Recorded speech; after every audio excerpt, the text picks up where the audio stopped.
Seja bem-vinda, Tupá. Muito obrigada por me receber. Falar do Pata Rachada, sempre divertido. Pata Rachada, Cramulhão. O Sinteco Gelado. Sinteco Gelado. Seja bem-vinda. Tupá é seu nome mesmo? É meu nome mesmo.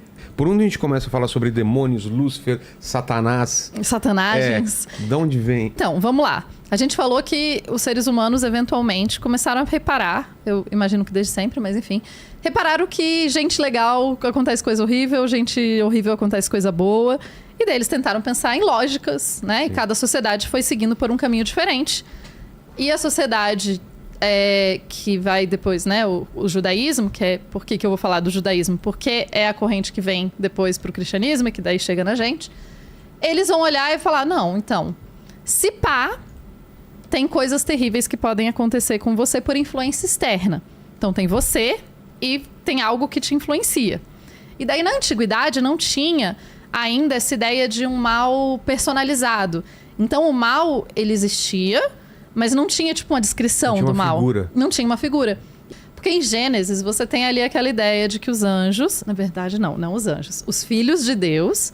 Porque a gente às vezes traduz para anjo, mas o que está escrito lá é filhos de Deus. Isso. Que os filhos de Deus se apaixonaram pelas filhas dos homens e desceram à terra. Sim. E daí tiveram gigantes e daí dilúvio. Gigantes ou os nefilins. Nefilins. Tem também aquela história dos vigilantes, que não sei se é a mesma história, Isso. dos 30 anjos. Isso. Só que esse detalhe dos 30 anjos, isso não tá na Bíblia. Não? O que tá na Bíblia é só esse resuminho. Ah, só isso? É. Isso já é de algum outro livro que não tá na No Bíblia. livro de Enoque. Fala? O livro que eles de Enoque... trazem um conhecimento para os seres humanos. Isso, tanto o livro de Enoque Um é para quanto... metalurgia, outro é não sei o quê. Isso, maquiagem. É maquiagem também, tá? Maquiagem também. Olha, essa coisa safado. terrível. Mas é legal saber isso. Eu não sabia que estava no livro de Enoque, o lance dos vigilantes. Preciso Pois é. ler. E daí, por isso que é tanto o livro de Enoque quanto o livro de Jubileus, Tá. que faz parte do que a gente chama de Tem literatura enóquica. o Evangelho de Judas. Tem Isso, aí esse é mais pra frente. Esse não tá junto. Então vamos falar do Enoque. O Enoque. que ele traz de... Então o Enoque, ele traz justamente esse universo expandido. Ele vai explicar, o que rolou? Quem são esses filhos de Deus? Quem são as filhas dos homens? Por que é um problema eles descerem pra terra? E daí vai falar, porque eles ensinaram... que veio o dilúvio depois pra matar esses seres...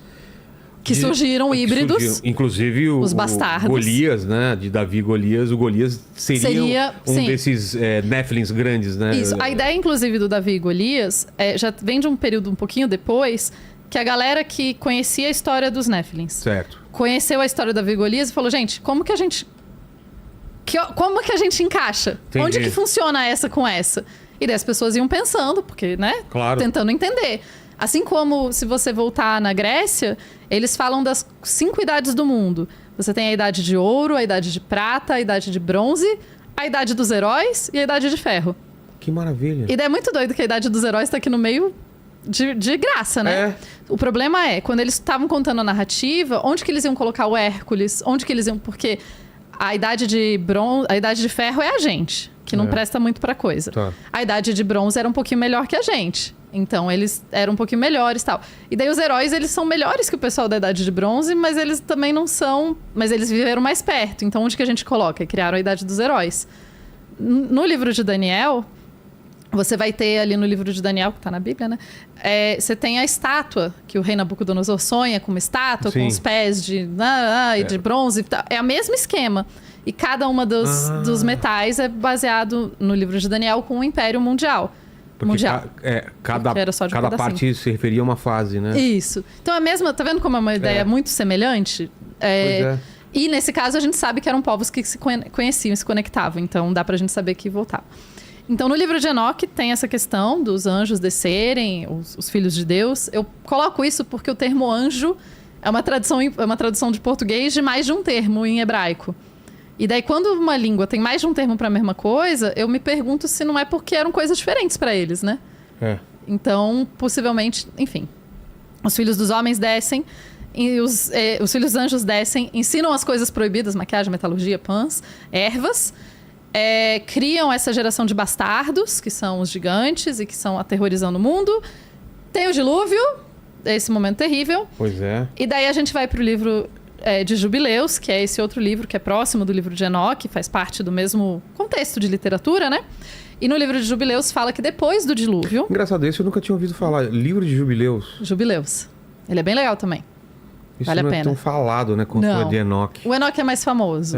Mas os dois fazem parte, a gente chama os dois de literatura enóquica. É mesmo? Os dois fazem parte do mesmo conjunto de ideias. Do conjunto de ideias. Inclusive, os dois, a gente ainda classifica eles como textos apocalípticos. É mesmo? Porque apocalipse significa revelação, né?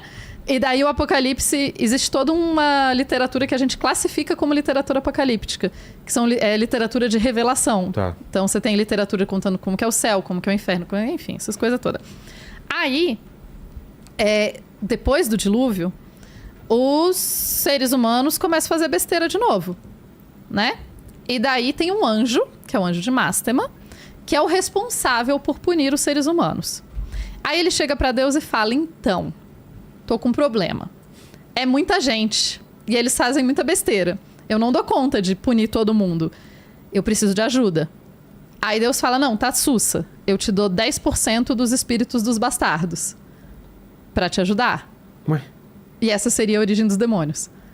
De acordo com o livro de Eles eram Jubileus. mercenários? Trocavam o serviço por almas? Não, eles eram almas que trabalhavam pro anjo de Mástema. Nossa, não sei se eu entendi.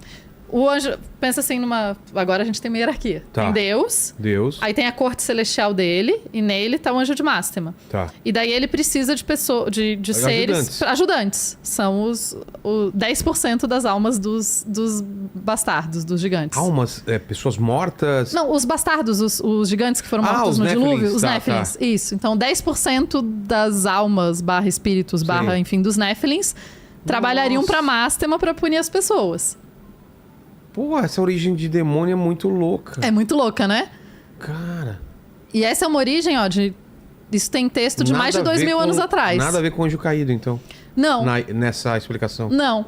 Tem a ver, em alguma medida, porque são os anjos que desceram. Verdade. Mas são os bastardos, a alma do bastardo, do filho, é um 10% outro caminho. Dos que... Isso, é outro caminho todo muito doido. Só que assim, mas por que eu nunca ouvi falar nisso? Por que isso não... Porque tem muitas teorias ao longo da história e essa não ficou tão famosa. E algumas vão vencendo, né? Isso, outras vão vencendo. E vão caindo em esquecimento. Literalmente, tipo os anjos. Vão caindo. E daí, então, você tem essa explicação que fica por um tempo. E você tem, já no período ali do século I, na época que Jesus existiu e tudo mais, né? E eu tô falando, assumindo que Jesus histórico existiu. Você tem, então, essa preocupação das pessoas. O que a gente faz com o mal? Como que a gente... Né? Como que a gente se protege? Como se defende. E os textos, eles falam muito em... segue as leis de Deus. Exato. Não abre brechas, né? Não abre brechas. Quais são as brechas onde o mal entra, né? Quando você não segue. Isso. O que mais? Nos manuscritos do Mar Morto, eles falam que existem as 3 redes de Belial. Se você cai em uma das redes... Amor ao dinheiro também? Não. Deixa eu ver se eu lembro delas. Maldizer, ser desonesto com alguém. Você faz uma promessa e é desonesto com aquela pessoa. Infidelidade, ou na verdade, não só infidelidade, qualquer pecado relacionado... Enganar a outra pessoa? Não, qualquer pecado relacionado à luxúria, enfim. Tá. E o terceiro tem a ver com dinheiro. Tá. E daí, nesse livro, isso daí é um livro dos manuscritos do Mar Morto, não, que fala que se você cai em uma, por mais que você saia, você tá muito mais... Pode ser que você caia em outra a qualquer momento, assim. Então, vai ficar nesse rolê, assim. Entendi. E daí, eventualmente, então... Temos essas ideias, só que a gente tem que lembrar que o mundo é um lugar grandão, né? Então, tinha outros povos pensando em outras coisas. Daqui é só ali naquela região bem pequenininha. E daí, o cristianismo vem, né? E tem muito essa ideia de que tem demônios e seres malignos. Mas, de novo, lá na Bíblia, se for voltar, não tem uma descrição do tipo... o demônio tal é do jeito tal. O demônio... Não tá isso. Não tem. Aí, você vai ter isso depois. Sim. Especialmente durante a Idade Média. E eu não tenho uma relação 100% igual, mas, em geral, quando a gente tem alguma grande tragédia, ou pandemia, ou alguma coisa assim, o interesse por demônios e seres malignos aumenta logo depois, pensando em termos de sociedade. E eu acho que é muito por isso, de repente, um monte de gente boa morreu e etc. E as pessoas buscam explicações que acalmem elas, né? E daí você vai ter mais interesse e você vai desenvolver mais essas histórias. E daí ali no começo, alguns centenas de anos depois, a gente vai ter mais uma representação física desses seres malignos. num negócio que eu sou apaixonada. As coisas que eu sou apaixonada. São as tigelas mágicas. Você já ouviu falar nas tigelas mágicas? Você inventou agora. Inventei agora, que eu sou esse ser humano. Né? Ela não pensou nisso antes. Não. Criou agora. Tigelas mágicas. Tigelas mágicas. Ou Magic Bowls. Em inglês, eu não sei se a tradução em português é efetivamente tigelas mágicas. Mas são tigelas que foram encontradas. Cumbucas, né? Cumbucas, isso. Elas são cumbucas ou tigelas de barro que foram encontradas em escavações arqueológicas. Elas datam mais ou menos ali do ano 600, 500, 400, enfim, da Era Comum já. E nessas tigelas tem uma tigela de barro com coisas escritas... Dentro, normalmente em hebraico, citando Deus, Jesus e outros deuses também. Tem uma mistura ali. Tem. E no meio tem um desenho de um demônio, normalmente acorrentado. E essas tigelas foram encontradas enterradas embaixo de casas. Poxa. Então a gente acredita que isso era algum tipo de ritual de proteção. Até porque a descrição normalmente é tipo, proteja tal pessoa. Ou aprisionamento de um demônio, talvez, né? Algo por aí. E os demônios das tigelas são as coisas mais fofinhas. São fofinhos? Não são assustadores? Não, pra mim pelo menos não. Será que a gente acha isso aí? A tigela? Tô procurando aqui. Qualquer coisa eu posso mandar alguma aqui do... Magic Bowl. E daí você já tem mais um imaginário de como que eles são. Com chifre já?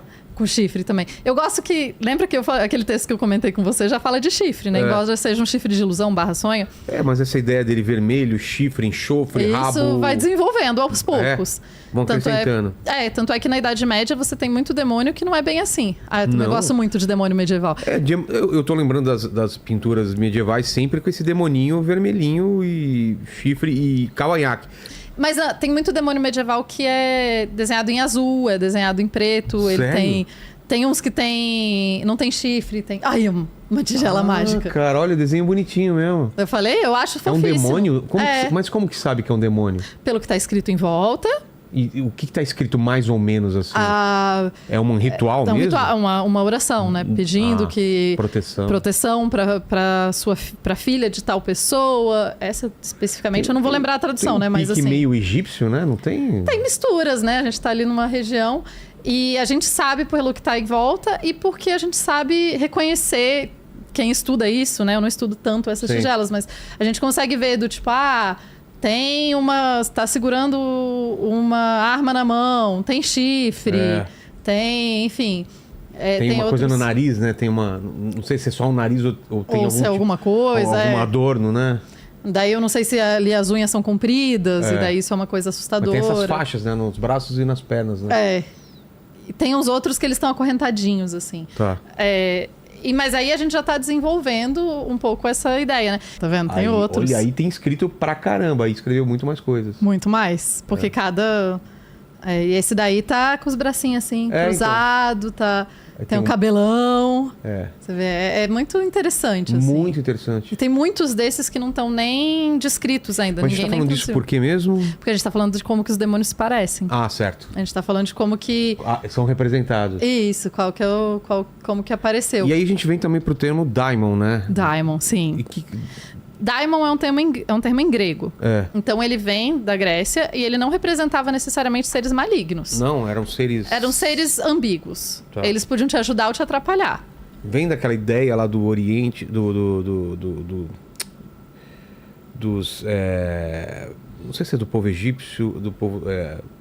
da Arábia, do Oriente Médio, dos jeans? Dos jeans tem alguma coisa a ver? Os jeans são depois. Tá. Os jeans são depois. Então o daimon ele é meio quase como uma inspiração e ao mesmo tempo ele é um termo que é um ser que... Ele é bom ou mal? Ele não é nem bom nem mal, mas ele faz a conexão entre a terra e os deuses. Tá. Então ele consegue meio que levar mensagem, ele consegue meio que fazer essa relação. E daí, quando tem o Novo Testamento, quando tem esses outros textos, esses textos são escritos em grego. O Novo Testamento é escrito em grego. É um grego chamado de koiné, que é um grego simplificado, entre aspas. Sei. Não é simples, não. Eu já tentei estudei mais de 5 anos. De simples não tem nada esse negócio, Entendi. mas enfim. E no koiné, então, eles vão pegar esse termo daimon, que falava desse ser que era ambíguo, que podia ser bom ou podia ser mal, e vão usar ele para traduzir, para escrever sobre coisas que são só más. E daí isso vai solidificar, e daí eventualmente vai chegar no português como demônio. Entendi. Mas vem daí. E por isso que é um erro, inclusive, não sei se você lembra, você deve lembrar, mas quando saiu aquela onda de o Evangelho de Judas... Sim. No Evangelho de Judas, aquele texto, tem lá falando, porque daimons, não sei o quê. A primeira tradução, que foi a que ficou famosa, o pessoal falou assim, olha, tá aqui falando de daimon, e daimon não é malvado, logo esse texto aqui tá falando que Judas não é malvado. Só que aquele texto é do século, acho que é do século 3 ou 4. No século 3 ou 4, daimon só se usava pra coisa malvada. Era, sei lá, 400 anos antes que as pessoas usavam para o ser ambíguo. Sim. Então, isso é muito importante. Isso é um erro que as pessoas cometem muito em história. É ler um texto e achar que entende o que significa as palavras sem pensar em qual período aquela palavra tá. E isso é muito, né, assim, é muito frustrante. Claro, claro. Então, assim, o daimon vem daí que vai para demônio, né? Daimones e demônios. E daí para o latim, porque as coisas foram traduzidas para o latim, porque a igreja virou e falou, gente, tá uma zona. Metade dos textos estão em hebraico, metade tem uns em aramaico, tem uns em grego. Cada igreja está traduzindo o seu. Tá bagunçado. E daí eles criam a Vulgata, que é uma versão em latim, que passa a ser a versão oficial da igreja. E é por isso que, por muito tempo, a Bíblia só era transmitida em latim.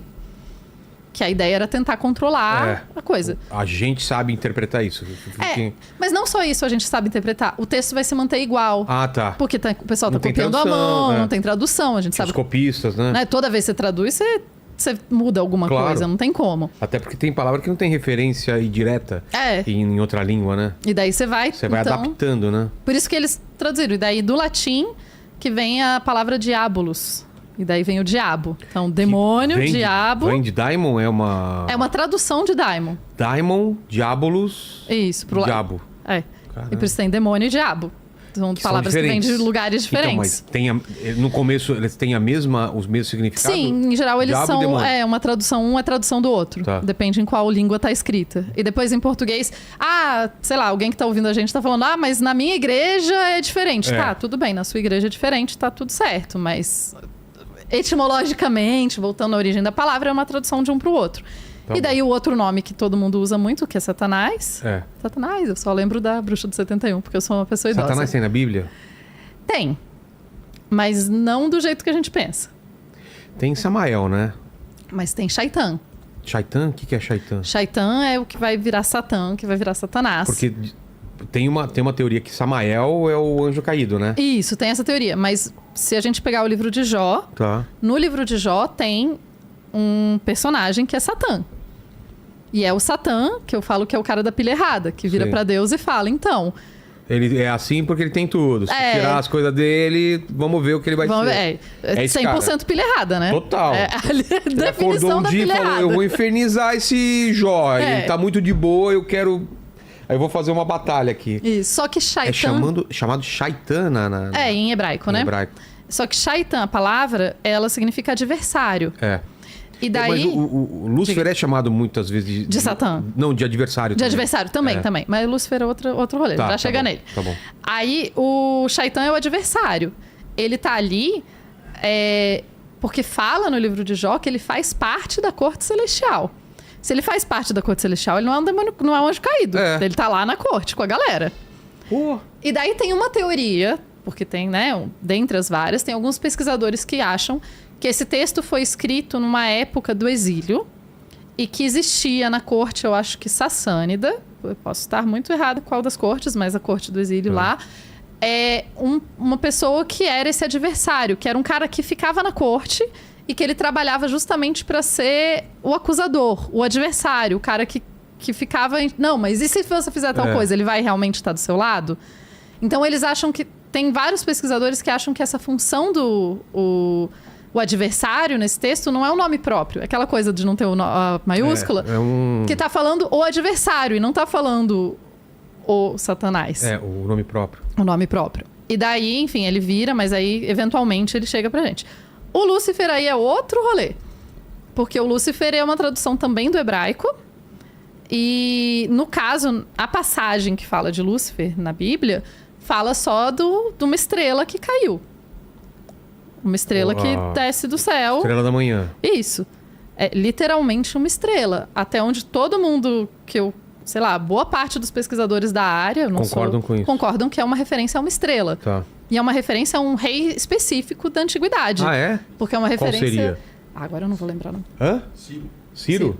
Isso. É uma referência à queda do governo dele, não é uma referência a um anjo caído. Só que mais tarde, isso vai ser interpretado e vai... No folclore e tudo mais, vai ficando como isso. Eventualmente, quando se traduz do hebraico para o latim, traduz como Lúcifer, né? Aquele que traz a luz, porque é a estrela d'alva, porque é a estrela da manhã, que é literalmente o nome da estrela. Morning Star, né? Morning Star. Aí, essa ideia de Lúcifer, ela vai se desenvolvendo ao longo dos séculos. E daí a gente tem, por exemplo, onde que ele aparece um pouquinho mais, no Inferno de Dante. Mas eu acho o Lúcifer do Inferno de Dante bem aborrecido. Como que é a figura ele representada? Tá lá, ele descreve fisicamente? Descreve que ele tá parado, ele é gigante, ele tá parado no lago de gelo. E Dante vai colocar muito mais essa ideia de esse Lúcifer, Ele tá num trono sentado no inferno enorme? Ele tá no meio de um lago de gelo. Ah, é? Ele tá sentado no meio do lago de gelo comendo pessoas. Literalmente. Devorando pessoas. Comendo, né? Por isso que eu falei literalmente. Essa ideia de devorar a alma, tá devorando as pessoas. As pessoas como castigando. uma forma de punição. Tá. É o círculo mais baixo do inferno, o pior de todos. Ele tá lá devorando as pessoas, mas ele não fala nada. Ele tá só lá. Tá. E daí tem um outro texto, e esse que é o texto que eu acho que é o que consolida mais, e ele já é de 1500, então a gente já tá em 1500, a gente já saiu da Idade Média até, já estamos na Idade Moderna, que tem um livro chamado Paraíso Perdido, do John Milton. Sim. E no Paraíso Perdido... Aí que ele consolida essa ideia, né? Do anjo rebelde. Prefiro reinar no inferno do que servir no céu. Isso tudo vem do John Milton, do Paraíso Perdido. É basicamente a ideia que a gente tem hoje dessa rebeldia. Né? O personagem do Sandman, essa coisa. Orgulhoso e tal. Que vai contra Deus e tal. E eu acho muito louco como as pessoas assumem que isso tá na Bíblia. E não tá. Não tá. É bem posterior. Bem posterior. E daí você tem esse desenvolvimento todo.